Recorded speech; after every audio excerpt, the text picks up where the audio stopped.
Béjaïa, 3 fois millénaire. Bougie, ville de lumière et des lumières.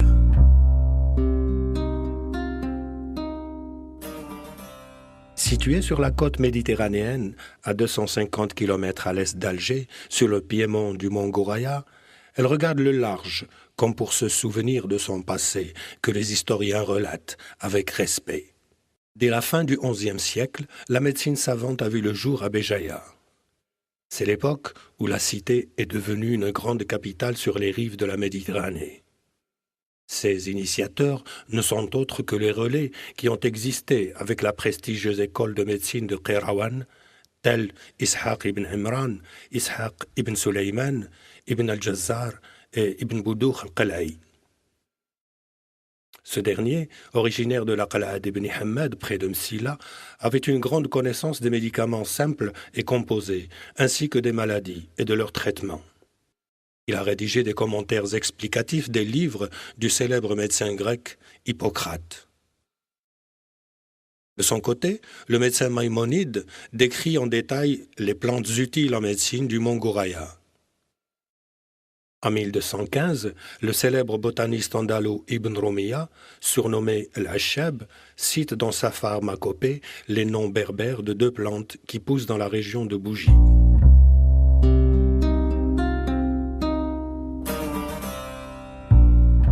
Vers 1266, le célèbre Ibn Raqam, féru de médecine, quitte son Andalousie natale pour s'initier à l'astronomie, à Béjaïa. Al-Robrini, grand cadi et biographe de Bougie, à l'époque Hafsid, versé en sciences rationnelles, cite 6 médecins parmi 108 ulama bougiotes.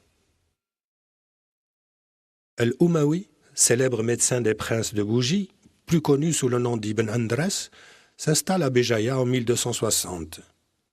Il se consacre à la recherche médicale et complète son traité sur les médicaments. Le célèbre voyageur marocain Ibn Battuta tombe malade et se fait soigner à Bougie en 1325. Dans ses écrits, il signale avoir rencontré aux Indes un médecin de Béjaïa, Jamal ad-Din al-Maghribi. Léon l'Africain signale l'existence à Bougie d'un hôpital comprenant des pièces de service, une pharmacie, des magasins, des cuisines, un hammam, des latrines, ainsi qu'un dispensaire et un asile d'aliénés.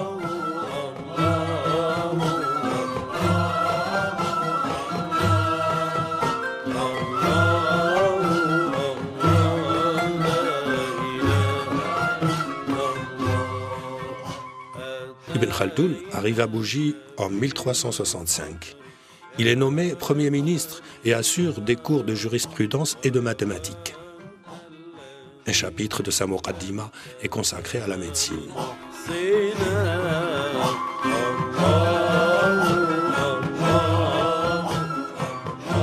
En période coloniale, seuls les privilégiés accédaient aux soins. Après l'indépendance, l'Algérie a instauré un système de santé favorisant l'accès aux soins. Dès 1973, il est mis en place la gratuité des soins. Depuis, des investissements colossaux ont été consentis. Lors de la conférence nationale sur la réforme de santé et de la sécurité sociale en décembre 1990, il a été retenu les 3 résolutions suivantes. L'accessibilité aux soins, quels que soient les revenus et le lieu de résidence. La solidarité nationale, garantie par l'engagement effectif de l'État dans la prise en charge de la santé des populations, et la justice sociale.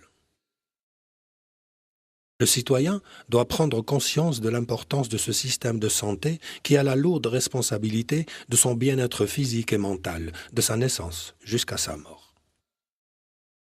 Ce système repose sur les structures de santé publiques et privées. Il est renforcé par la création de nouveaux centres hospitalo-universitaires, entre autres celui de Béjaïa, qui traduit la volonté de l'État pour une meilleure couverture sanitaire. L'actuel CHU de Béjaïa est le fruit de la réorganisation des 3 établissements de santé, en l'occurrence les établissements publics hospitaliers Khalil Amran et France Fanon et l'établissement hospitalier spécialisé Mère et Enfants de Tergaouzmour. Le CHU et la faculté de médecine de Béjaïa se fixent, entre autres objectifs, celui de redonner à cette ville son prestige d'antan.